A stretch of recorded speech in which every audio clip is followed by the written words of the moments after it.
दोस्तों, अगर आप भी सुमन गिल को बेहतरीन खिलाड़ी मानते हैं तो वीडियो को लाइक जरूर कीजिएगा। जहां दोस्तों पहले वनडे मुकाबले में सुमन गिल ने दोहरा शतक जड़कर रिकॉर्डों की झड़ी लगाकर रख दी।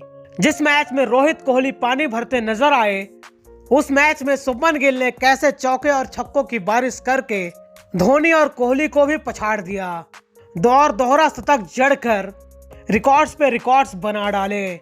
आपको उनकी दोहरी शतकीय पारी दिखाने जा रहे हैं, लेकिन उससे पहले सुमन गिल और सूर्य कुमार यादव में से कौन बेहतरीन खिलाड़ी है, कमेंट बॉक्स में अपनी कीमती राय जरूर बताएं।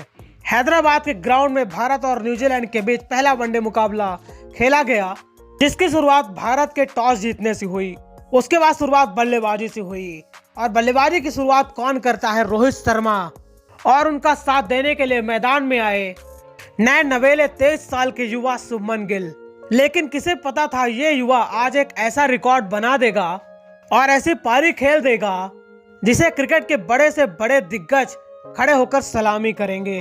एक ऐसी पारी जिसे खेलने के लिए सालों का तजुर्बा लगता है, लेकिन इस खिलाड़ी ने सालों के सफर को कुछ ही घंटों में बदल कर रख दिया। जी हाँ दोस्तों, रोहित शर्मा 34 रन बनाकर सुमन गिल का साथ देना चाह रहे थे और ये पार्टनरशिप ज्यादा देर तक टिक नहीं पाई।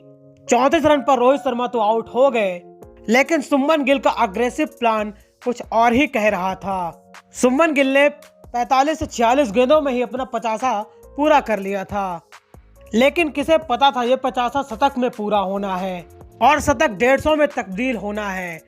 और उसके बाद 3 बैक टू बैक ऐसे छक्के आएंगे जो सुमन गिल को दोहरे शतक तक ले जाएंगे। आपको फ्लैशबैक में ले सकते हैं। 50 पूरा करने के लिए सुमन गिल ने अपने लिए साझेदारी करना चाह रहे थे और इसी बीच विराट कोहली 8 रन पर, ईशान 5 रन पर और सूर्या 31 रन पर और हार्दिक 28 रन पर आउट हो चुके थे। मतलब कि इस बैटिंग पिच पर किसी का भी बल्ला नहीं गरज पाया, लेकिन सुमन गिल ने आज बल्लेबाजी से इतिहास बदल कर रख दिया। दोस्तों 87 गेंदों पर अपना ये सफर पूरा कर लिया। इस बीच उनका साथ देने के लिए हार्दिक पांड्या आ चुके थे। जी हाँ दोस्तों, जिसे भूख अपने दोहरे शतक की हो वह शतक के बाद कैसे चुप रह सकता है।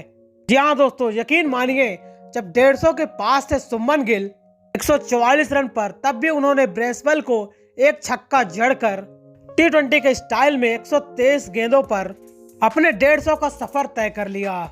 अभी 150 नहीं बल्कि अभी और रन आने वाले थे और ऐसे स्टाइल में जो हमें पूर्व कप्तान MS धोनी की याद दिला गए।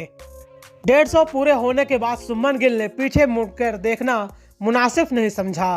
137 गेंदों पर 166 रन बनाकर यह खिलाड़ी टिकनर को 2 गेंदों में 2 लगातार छक्के जड़ दिए और सबको लगा कि सुमन गिल अग्रेसिव हो चुके हैं और दोहरा शतक पास आ रहा है तो सुमन शांत होकर खेलेंगे, लेकिन यह सबकी गलतफहमी थी।